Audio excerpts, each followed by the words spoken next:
अस्सलाम वालेकुम, welcome back in this new video. मैं हूं शोएब और आप देख रहे हैं पॉइंट चेक 107। पाकिस्तान के सोशल मीडिया पर इस वक्त सिर्फ एक ही चीज़ टॉप ट्रेंड कर रही है और वो है कमिश्नर रावलपिंडी। कमिश्नर रावलपिंडी ने जो स्टेटमेंट दी है, जो इलेक्शन में रिगिंग की उन्होंने रिगिंग के अगेंस्ट स्टेटमेंट दी है कि किस तरह पाकिस्तान के अंदर 2024 में इलेक्शंस में धांधली करवाई गई और किसके कहने पर धांधली हुई, किस तरह कमिश्नर जो रावलपिंडी है उन्होंने रावलपिंडी के अंदर जो 13 सीट्स हैं, 13 एमपीएस को जिताया है।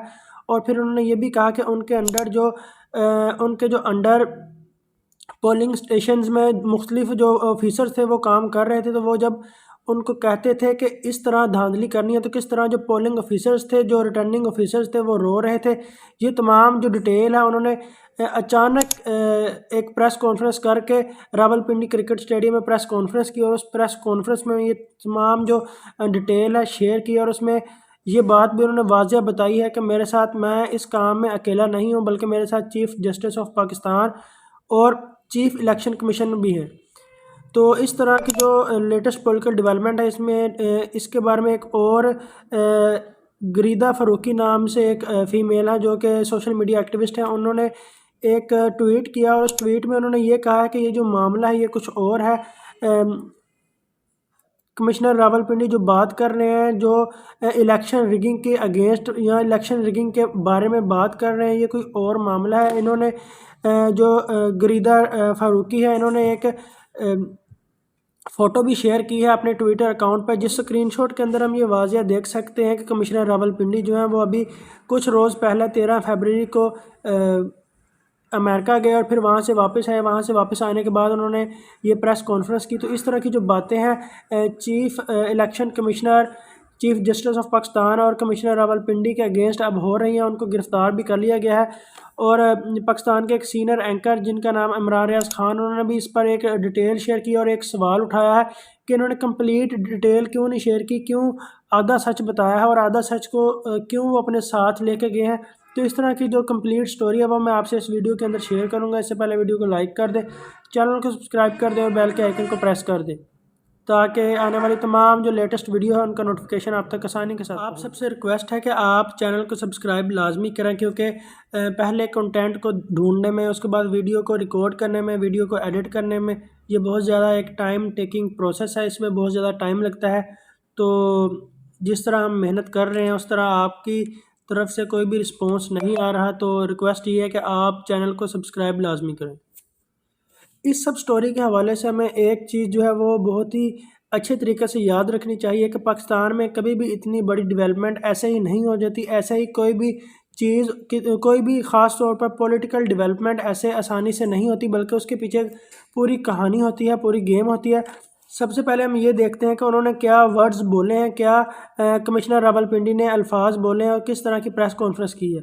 उनके जो अल्फाज थे वो ये था कि कमिश्नर रावलपिंडी लियाकत अली चट्ठा ने पिंडी क्रिकेट स्टेडियम में प्रेस कॉन्फ्रेंस करते हुए कहा कि इंतखाबात में जो भी कुछ हुआ इस पर मैं मुस्तफ़ी होता हूँ। मैंने 8 फरवरी को रावलपिंडी से 13 लोगों को जितवाया है और हारे हुए आज़ाद उम्मीदवारों को 50-50 हज़ार की लीड से जो कि 50-50 हज़ार की लीड से आगे जीत रहे थे उनको हराया है और जाली मोहरें लगाकर हराया है।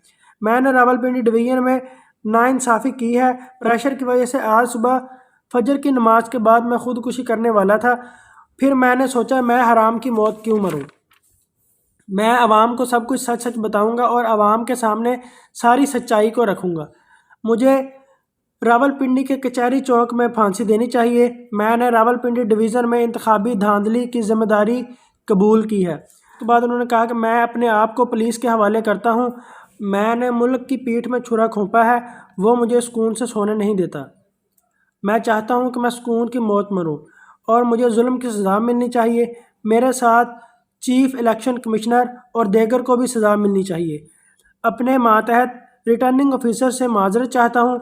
मैं जब उनको ये काम करने का कहता था तो वो मेरे सामने मेरे तहत काम नहीं करना चाहते थे, बल्कि वो मेरे सामने ये काम करते हुए रो रहे थे। मैंने फिर भी उनसे ज़बरदस्ती ये सारा काम करवाया। 17,000 की लीड वाले आज़ाद उम्मीदवारों को जाली मोहरें लगवा कर हराया और जो वो उम्मीदवार जो हार रहे थे उनको जाली मोहरें लगा कर जितवाया। मामले की सारी जिम्मेदारी कबूल करता हूँ, मुझे फांसी दी जाए। पाकिस्तान को तोड़ने के जुर्म में मैं अकेला शरीक नहीं हो सकता और मैं ये बात वाज़ह कहता हूँ कि मेरे साथ चीफ़ जस्टिस ऑफ पाकिस्तान और चीफ़ इलेक्शन कमिश्नर भी शामिल है, उनको भी सज़ा दी जाए। इसके बाद इनको गिरफ़्तार कर लिया गया। उसके बाद गरीदा फ़रूकी नाम से एक सोशल मीडिया एक्टिविस्ट है और उन्होंने इस पर एक ट्वीट किया। उन्होंने कहा कि ये लीजिए, मुस्ताफ़ी कमिश्नर रावलपिंडी लियाकत चट्ठा ने 13 फरवरी को अमेरिका का वीज़ा लिया। आज से ठीक 3 दिन पहले ये गेम कुछ और ही है। असल हकीकत क्या है आपके सामने लाऊंगी। इसके ऊपर इमरान रियाज खान जो कि पाकिस्तान के एक सीनियर एंकर पर्सन है, उन्होंने भी अपना यूट्यूब पर एक व्लॉग किया और उन्होंने अपने व्लॉग में ये बात वाज़िया बल्कि ये एक सवाल है जो कि उठाया। उन्होंने कहा कि एक ऐसा इंसान जो कि सूट पहनकर, जो कि सुबह फजर के वक्त ये कह रहा है कि मैं सुबह फजर के वक्त खुदकुशी करने वाला था और उसके बाद शाम को वो सूट पहनकर बाकायदा प्रेस कॉन्फ्रेंस करता है, वो इंसान जिसने अपना सारा कुछ दाव पे लगा दिया हो और इतनी बड़ी जिम्मेदारी कबूल कर रहा हो, इतनी बड़ी प्रेस कॉन्फ्रेंस कर रहा हो और वो इस तरह के हालात में नहीं होता कि वो प्रॉपर शूटिंग करके आए और फिर प्रेस कॉन्फ्रेंस करे, बल्कि इंसान के दिमाग में और भी बहुत सी चीज़ें चल रही होती हैं। उन्होंने ये भी कहा कि दबाव किसने डाला, ये उन्होंने नहीं बताया। उन्होंने ये कहा कि मैंने प्रेशर में आकर, दबाव में आकर ये सारा कुछ किया, इलेक्शन में धांधली की, लेकिन उन्होंने ये नहीं कहा कि मैंने किसके कहने पर प्रेशर में आकर ये सारा कुछ कहा। और जो इमरान रियाज खान है, उन्होंने ये भी कहा है कि ये आधा सच बता रहे हैं और आधा सच नहीं बता रहे। हो सकता है कि ये किसी बड़ी साजिश का हिस्सा हो या पाकिस्तान में कुछ आने वाले दिनों में कोई नई डेवलपमेंट्स होने वाली हों। और इस सब से ये भी हम अंदाज़ा लगा सकते हैं कि पीटीआई को वापस गवर्नमेंट दी जा सकती है, क्योंकि जिस तरह ये बातें कही जा रही हैं कि पीटीआई के जितने भी मेंबर्स थे उनको हराया गया, जितने भी पीटीआई के आज़ाद उम्मीदवार थे उनको हराया गया और फिर बाद में उनको जाली मोहरें लगवा कर दूसरे जो उम्मीदवार हार रहे थे उनको जिताया गया। अब इस सब की एक बड़ी रीज़न ये हो सकती है कि अभी जो करंट सिचुएशन है उनमें बहुत से पाकिस्तान के सीनियर एंकर पर्सन और बहुत से पॉलिटिकल लीडर ये बात वाज़िया कह रहे हैं कि पाकिस्तान के अंदर अब जो भी हुकूमत बनेगी, जो भी पार्टी गवर्नमेंट में आएगी, वफाक में आएगी, वो 8 से 9 माह से ज़्यादा हुकूमत नहीं चला पाएगी। और ये भी कहा है कि आने वाले कुछ रोज़ों में जो इंटरनेशनल डिमांड्स होंगी पाकिस्तान की गवर्नमेंट से, वो पूरी ही नहीं कर पाएंगी। अगर कोई भी पार्टी गवर्नमेंट में आती है और पाकिस्तान की इंटरनेशनल जो डिमांड्स हैं उनको पूरा करती है, तो वो अपनी सियासत ख़त्म कर लेगी। इस तरह के पाकिस्तान के अंदर हालात होने वाले हैं। तो ये एक रीज़न हो सकती है कि पीटीआई जो कह रही है कि हमें मेजॉरिटी नहीं दी गई, हमने 179 सीटें जीती थी, जिसकी वजह से फिर हमसे वो सीटें आधी छीन कर नून लीग को दी गई और हमें हराया गया, हमें हमारा कंप्लीट मैंडेट दिया जाए, फिर हम गवर्नमेंट में आएंगे, फिर हम वफाक में और पंजाब में हुकूमत बनाएंगे। और नून लीग जो है वो भी नून लीग के जितने भी एमपीएस एमएनएज हैं जिन्होंने इलेक्शन को विन किया है, वो नवाज शरीफ को इस बात का मशवरा दे रहे हैं कि आप अभी गवर्नमेंट में ना बैठें बल्कि अपोजिशन में बैठें। तो इस तरह की जो पाकिस्तान में लेटेस्ट पॉलिटिकल डेवलपमेंट्स हैं, लेटेस्ट पॉलिटिकल सिचुएशन है, वो हो रही है।